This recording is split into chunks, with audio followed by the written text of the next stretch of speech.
Justice delayed is justice denied. ये बहुत बड़ा एक किसी ऑथर ने कहा है। इंग्लिश में ये कहावत है कि जस्टिस अगर देर से होता है तो एक किस्म का नाइंसाफ़ी है, जस्टिस डिनाइड होता है। बट जो बीजेपी की गवर्नमेंट ने, मोदी सरकार ने इन पिछले 30 सालों को भुला के उस पे उन लोगों को सजाएं दिलवाई कि जो लोग इसमें लिप्त थे और वो आज बिहाइंड द बार्स हैं।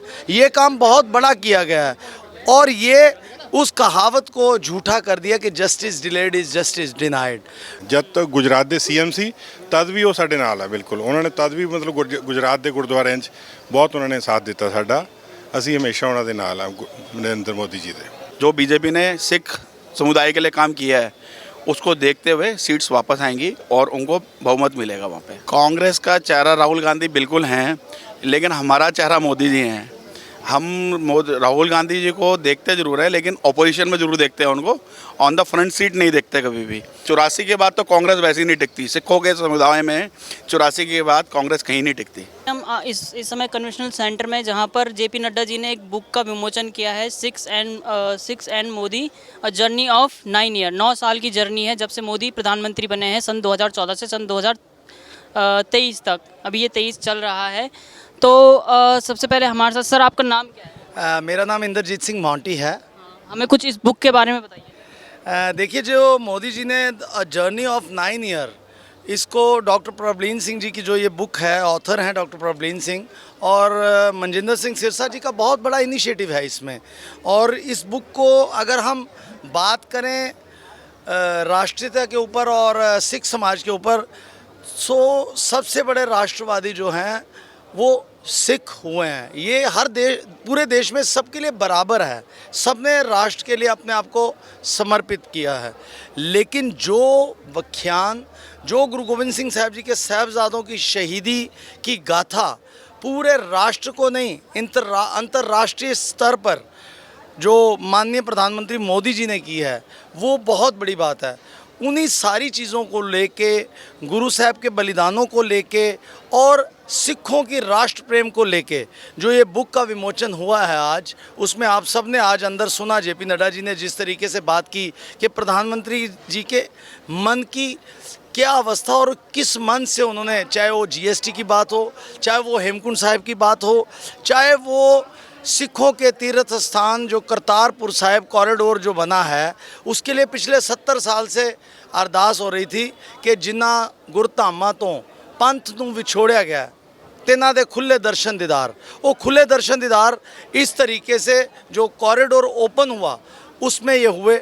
और आज ये जो बुक इशू हुई, केवल ये नहीं कि सिख जो इंडिया में रह रहे हैं, वो लोग भी जो अफ़गानिस्तान से आए, चाहे वो एनआरसी, चाहे जो भी मुद्दा हुआ। देखिए, इस डेलीगेशन में अफ़गान सिखों को मैं रिप्रेजेंट कर रहा था, तो इसमें माननीय प्रधानमंत्री मोदी जी के साथ जो ये तस्वीर खिंचवाने का एक सौभाग्य भी प्राप्त हुआ। तो उसमें उन्होंने बहुत सहजता से ये बात कही, जब हमने उनको ये करज़ाई जो वहाँ के राष्ट्रपति थे, उनका जो ये 56 इसको बोला जाता है, और वो जो पगड़ी बांधी गई उनको, उन्होंने बहुत सहजता से कहा कि मेरे करज़ाई बहुत अच्छे मित्र थे और सिख जो है इस धरती के बाशिंदे हैं, जो महाराजा रंजीत सिंह के टाइम पे वहाँ पे गए हुए, उनके लिए मेरा समर्पण और मेरा कर्तव्य है कि मैं उनको अपनी मातृभूमि के साथ जोड़ के रखूं। जब तालिबान ने हमला किया तो वो गुरु ग्रंथ साहब महाराज के स्वरूप उस तरीके से इंडिया में लेके आए गए कि कोई भी सत्कार में किसी किस्म की कमी न रहे। अगर हम इस बुक में स्टार्टिंग में बात करें तो वो नतमस्तक हो रहे हैं गुरु तेग बहादुर साहब जी के उस स्थान पर जहाँ बिना प्रोटोकॉल के, बिना इन्फॉर्मेशन के प्रधानमंत्री आते हैं और नतमस्तक होते हैं। जिस दिन गुरु तेग बहादुर साहब की शहीदी थी, शहीदी वाले दिन वो आते हैं और गुरु तेग बहादुर साहब जी के गुरुद्वारा रकाबगंज साहब में इस तरीके से नतमस्तक होते हैं। ये किसी को नहीं पता होता, और बिना सिक्योरिटी, बिना प्रोटोकॉल के इस तरीके से वहाँ आके नतमस्तक होते हैं। उस भावना से कि मेरे को इस देश में, जो देश ने मुझे, देश की लोगों ने जो सेवा सौंपी है, उस सेवा को मैं तन, मन और धन से अर्पण करके आपके चरणों में रख सकूं और लोगों की सेवा कर सकूं। ये बहुत बड़ी बात है। ये माननीय प्रधानमंत्री श्री नरेंद्र भाई मोदी जी ने करके दिखाया, और ये बहुत बड़ी बात है, चाहे कुछ भी हो, क्योंकि इन्होंने इस सारी चीज़ को समझा। ये हरमंदिर साहिब में वो वहाँ पे लंगर बांट रहे हैं, मोदी जी लंगर बांट रहे हैं, यहाँ पे प्रसाद ग्रहण कर रहे हैं।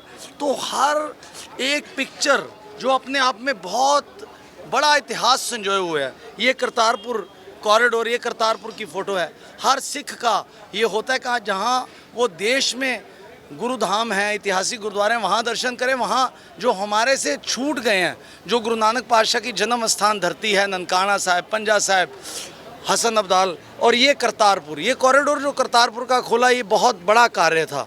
इस जैसे कि आज उन्होंने 1984 का भी जिक्र किया है। उन्होंने कहा है कि 30 साल तक सिर्फ एक पर्टिकुलर सरकार, सिर्फ एक ही सरकार ने उन दोषियों को पनाह दी है, लेकिन मोदी जी के आने के बाद उनको उम्र कैद की सज़ा दी गई है। इसके बारे में क्या? देखिए, justice delayed is justice denied, ये बहुत बड़ा एक किसी ऑथर ने कहा है। इंग्लिश में ये कहावत है कि जस्टिस अगर देर से होता है तो एक किस्म का नाइंसाफ़ी है, जस्टिस डिनाइड होता है। बट जो बीजेपी की गवर्नमेंट ने, मोदी सरकार ने इन पिछले 30 सालों को भुला के उस पे उन लोगों को सजाएं दिलवाई कि जो लोग इसमें लिप्त थे और वो आज बिहाइंड द बार्स हैं। ये काम बहुत बड़ा किया गया है, और ये उस कहावत को झूठा कर दिया कि justice delayed is justice denied. ये काम मोदी सरकार ने किया, और जो बाकी के रहते हैं उनका भी, वो भी बिहाइंड द बार होने चाहिए। पर जो खबरें अभी आ रही हैं कि उनको किस तरीके से बेल मिल गई या कुछ हो गया, इस चीज़ को भी बहुत संजीदगी से लेना चाहिए। सत श्री अकाल सरदार जी, क्या नाम है आपका? मेरा नाम सुखदीप सिंह है जी, हम रोहिणी से आए हैं। तो आज जेपी नड्डा जी ने जो बुक लॉन्च करी है, उन्होंने शुक्रिया अदा करने वास्ते, मोदी जी के 9 साल हो गए पूरे, उन्होंने शुक्रिया अदा करने वास्ते उन्होंने सिखा ਲਈ जो किया, असी सारे उन्होंने बहुत बहुत धन्यवादी हैं। तो जो 9 साल की जर्नी रही है नरेंद्र मोदी जी की सिखों के साथ, 2014 से पहले क्या वो सब नहीं होता था, या 2014 से पहले 60? ਸਾਡੇ ਨਾਲ ਹੈ, ਜਦ ਤੱਕ ਗੁਜਰਾਤ ਦੇ ਸੀਐਮ ਸੀ ਤਦ ਵੀ ਉਹ ਸਾਡੇ ਨਾਲ ਹੈ ਬਿਲਕੁਲ। ਉਹਨਾਂ ਨੇ ਤਦ ਵੀ ਮਤਲਬ ਗੁਜਰਾਤ ਦੇ ਗੁਰਦੁਆਰਿਆਂ 'ਚ ਬਹੁਤ ਉਹਨਾਂ ਨੇ ਸਾਥ ਦਿੱਤਾ ਸਾਡਾ। ਅਸੀਂ ਹਮੇਸ਼ਾ ਉਹਨਾਂ ਦੇ ਨਾਲ ਆ, ਨਰਿੰਦਰ ਮੋਦੀ जी ਦੇ। क्या नाम है आप सरदार जी? परमिंदर सिंह। आपका क्या नाम है? हरप्रीत सिंह। आज जो ये किताब का विमोचन करने जेपी नड्डा जी आए थे, उन्होंने काफ़ी सारी बातें भी कही हैं, जैसे कि उन्होंने ये कहा है कि जो लंगर का खाना होगा उस पर टैक्स नहीं लगेगा, जीएसटी नहीं लगेगा। इन सब चीज़ों को आप किस तरह से देखते हैं? क्या ये 2024 के लिए कुछ आगे उन्होंने फ्रंट खोला है अपना एक तरह से? फ्रंट तो उनका खुला ही हुआ है। हमारे पास में कोई और नेता है नहीं मोदी जी के अलावा जिसको वोट दी जा सके, लेकिन फिर भी उन्होंने अपनी तरफ से तो हम सबको इकट्ठा करना है और अपने जो उन्होंने काम किए हैं वो बताने हैं। तो इसलिए ये आज एक ऐसा अच्छा रहा कि हम लोगों को और भी उनकी विशेषताएं सारी पता चली कि उन्होंने क्या क्या काम सिख धर्म के लिए करे हैं, और आगे हमारे लिए क्या क्या उनके अंडर पाइपलाइंस में जो उनके स्कीम्स हैं क्या हैं वो सब पता चली। तो ये अच्छी बात है। बाकी जाकर तो मोदी जी की बात है, आना उन्होंने ही है, और कोई है नहीं। जैसे आपने कहा है कि हमारे पास कोई और नेता है नहीं, 2019 की बात करें तो 2019 में पंजाब में 13 सीटें थी लोकसभा की, 8 कांग्रेस लेगी, 2 बीजेपी को मिली, बस 1 आम आदमी लेगी और बाकी 2 श्रोमणी। क्या इस बार वो समीकरण चेंज होगा? बिल्कुल समीकरण चेंज होगा, बीजेपी वापस आएगी, और जो हमारी वहाँ की जो सीट्स हैं वो एक लहर दी केजरीवाल की, तो उस वजह से थोड़ा सा कम हुआ, लेकिन लहर हर वक्त नहीं रहती। काम देखे जाते हैं कि कौन पार्टी क्या काम कर रही है, और जो बीजेपी ने सिख समुदाय के लिए काम किया है उसको देखते हुए सीट्स वापस आएंगी और उनको बहुमत मिलेगा वहाँ पे। इस बार जैसे भारत जोड़ो यात्रा 6 महीने पहले राहुल गांधी ने भी की थी, वो भी पंजाब गए थे यात्रा करने के लिए, तो वो भी काफ़ी जोश में लग रहे हैं कि कांग्रेस का चेहरा है राहुल गांधी। क्या कहेंगे आप राहुल गांधी? कांग्रेस का चेहरा राहुल गांधी बिल्कुल हैं, लेकिन हमारा चेहरा मोदी जी हैं। हम राहुल गांधी जी को देखते ज़रूर है, लेकिन अपोजिशन में ज़रूर देखते हैं उनको, ऑन द फ्रंट सीट नहीं देखते कभी भी। अगर और कोई नेता उनकी जगह आए तो शायद कोई बात है, लेकिन मोदी जी के सामने तो कहीं से अभी तक तो कहीं खड़े नहीं होते, कहीं टिकते नहीं है। 84 के बाद तो कांग्रेस वैसे ही नहीं टिकती, सिखों के समुदाय में 84 के बाद कांग्रेस कहीं नहीं टिकती। नहीं, आपने 84 की बात कही है, आज जेपी नड्डा जी ने भी 84 की बात कही है, लेकिन 84 के बाद आप ये कह रहे हैं कि सिखों के समुदाय में कांग्रेस नहीं टिकती है, लेकिन अभी 2000 अपना लोग ये विधानसभा चुनाव से पहले वहाँ पे कांग्रेस की सरकार थी, 84 के बाद भी बहुत बार कांग्रेस की सरकार बनी हुई है, इस पर क्या? पंजाब में इतना कत्लेआम नहीं हुआ 84 में जितना कत्लेआम दिल्ली में हुआ और बिहार में हुआ। आप ये देखो कि दिल्ली में क्या उसके बाद में जो है सरकार आई, उसने सिख काम के लिए क्या काम करा, सिख समुदाय के लिए क्या काम करा। चाहे शीला दीक्षित जी की सरकार रही 15 साल, लेकिन उसके अंदर सिख समुदाय का कितना उसमें भाग है, कितना उनको सपोर्ट करा है, ये चीज़ आप अगर विश्लेषण करोगे तो आपको पता चलेगा सिख समुदाय का उसमें सपोर्ट बहुत कम है और समुदाय का बहुत सपोर्ट है। बाहर से दिल्ली के अंदर खाली सिख समुदाय नहीं रहता, बाहर के बहुत सारे लोग आकर के दिल्ली में रहते हैं। जो बाहर के लोग जो दिल्ली में नहीं थे पहले, जो दिल्ली में बॉर्न अप नहीं है, उन लोगों का सहयोग की वजह से कांग्रेस सरकार आई थी। लेकिन अब दिल्ली के लोग कांग्रेस को भी जानते हैं और पार्टीज़ को भी जानते हैं, तो बीजेपी की जो है इस समय होल्ड अप बहुत अच्छा है। चलिए धन्यवाद। और लोगों से भी पूछते हैं यहाँ पर हमारे साथ।